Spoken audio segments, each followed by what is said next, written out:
With this WVLI News Update, I'm Rob West, back with a look at today's news right after this.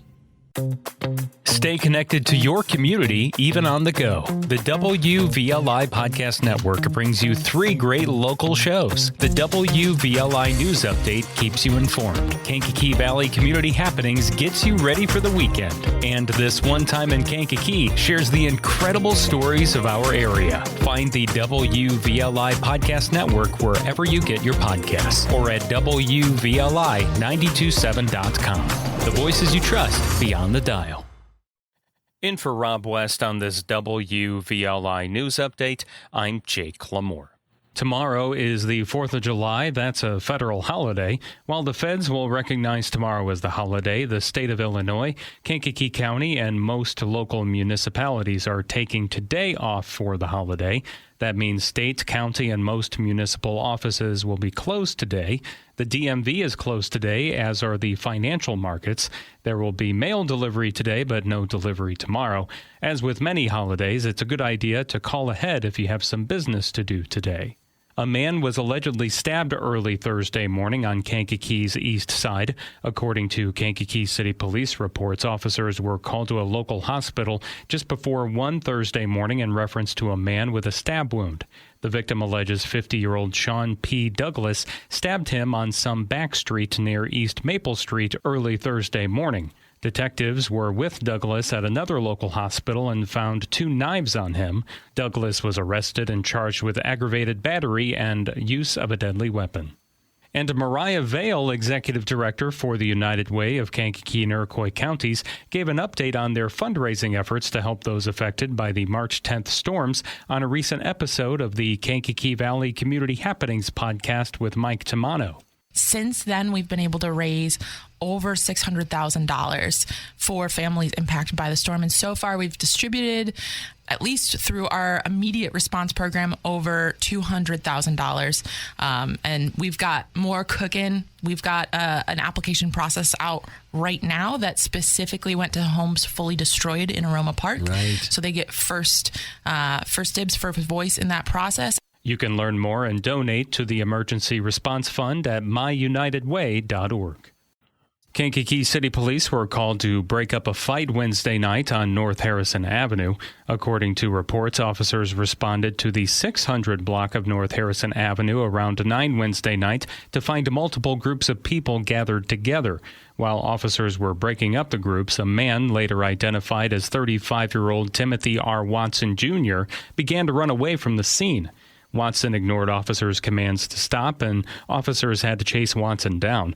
In the process, Watson allegedly pushed one of the officers.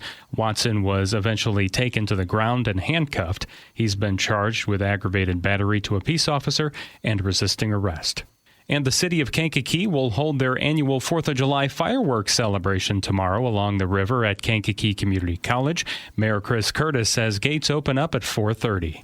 Out at KCC, we'll have our annual fireworks on the grounds along with the Kimkey Symphony Orchestra playing music, along with the youth orchestra and the Kimkey Municipal Band. It's $20 per carload if you want to come out to KCC, and there'll be some food and some different things happening out there. So it'll be an exciting night celebrating America's 250th birthday. Mayor Curtis said the fireworks show will be a little bit longer and better than normal this year, with it being America's 250th birthday. The Will County Sheriff's Office is warning residents of door-to-door scammers moving around the area. In a press release, the Sheriff's Office says these organized theft crews often pose as landscapers, tree trimmers, driveway sealers, or other home repair contractors. The crews seem to especially target seniors. Their tactics commonly involve one person coming to your front door to talk to you, while a second person sneaks through another door to your house to steal cash, jewelry, and other valuables you might have. The Will County Sheriff's Office says if you see or experience any unusual activity like this, to call your local law enforcement agency right away. And the city of Watseka will hold their annual 4th of July parade Saturday morning. Amanda Hibbs, executive director with the Watseka Area Chamber of Commerce, with the details. The Grand Parade, of course, will be on Saturday, July 4th at 10 a.m., sponsored by the city of Watseka and the Watseka Area Chamber of Commerce. lineup will begin in Legion Park with entries entering on Belmont Avenue. Right now, we are pushing 60 entries, which is great. We're looking forward to it. We're looking forward to seeing everyone's patriotic version of red, white, and blue and what celebrating America's 250th anniversary means to them. Hibbs said after the parade there will be festivities held at Legion Park and everyone is welcome. The Illinois Department of Transportation is cautioning the public to be on the lookout for road buckling due to extreme heat. Pavement failures, buckling, and blowouts happen with little warning during periods of prolonged heat and humidity, resulting in uneven driving surfaces. Maintenance personnel will be on standby to make repairs as quickly as possible. Pavement failures can be reported to IDOT or to law enforcement. And there are a lot of celebrations going on this weekend to celebrate America's 250th birthday. Among them, the Jasper County 250 Saturday at the Jasper County Fairgrounds in Rensselaer. Tammy Culp is one of the organizers of the event, and she says things get started early Saturday morning. Our day will begin at 7 o'clock with the running of a 5K, which will support Teen Mission Jasper County. We then move into a prayer time to begin our day. We then will move into a Boston Tea Party where we have a retired history teacher who will be in costume to teach us about what the Boston Tea Party was all about. Culp says the opening ceremonies are at 10:30 and then the festival hits full swing. We'll recognize and honor the branches of our own military. We then moved into a time of games and activities planned for the kids. We have a cornhole tournament, beer garden. We have a motorcycle run that's going to take place at noon, registration from 9 to 11. And then at 4:30 in the afternoon, we have a fish fry, which will take place in the show arena at the fairgrounds. We have a couple live bands on stage at 4 and 7. We have a parade at 7 o'clock.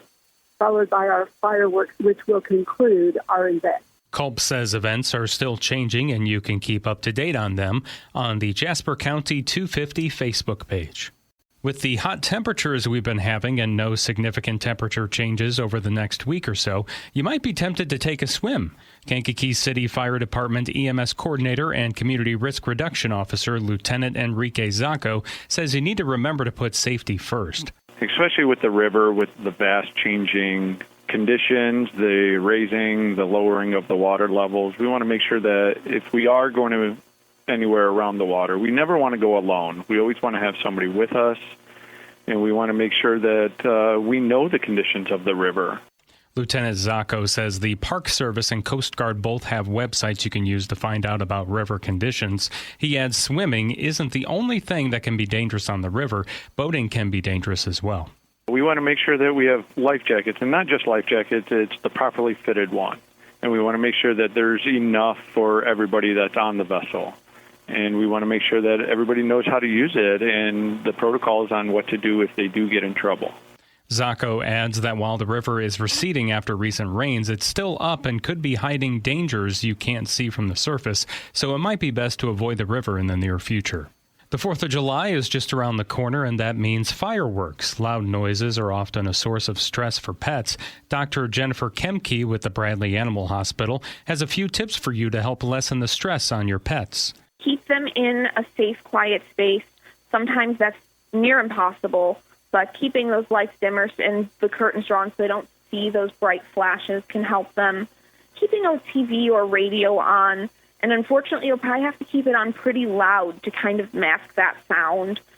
They make certain things like thunder shirts that work for some people. There are some over-the-counter supplements, and every once in a while we do need to do more. Have a talk about medication options for those fireworks and things like that too. Dr. Kimkey adds it's a good idea to have your pet microchipped in case they get out of the yard when they get scared by loud noises.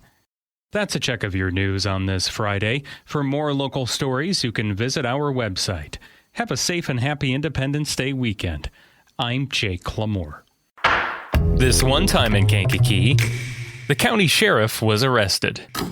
In November 1961, a historic legal standoff shook the community when sitting Sheriff Carl McNutt was indicted. Discover the facts behind an unprecedented state police intervention and a rare chapter in our local history. Listen to the newest episode of This One Time in Kankakee wherever you get your podcasts or at WVLI927.com.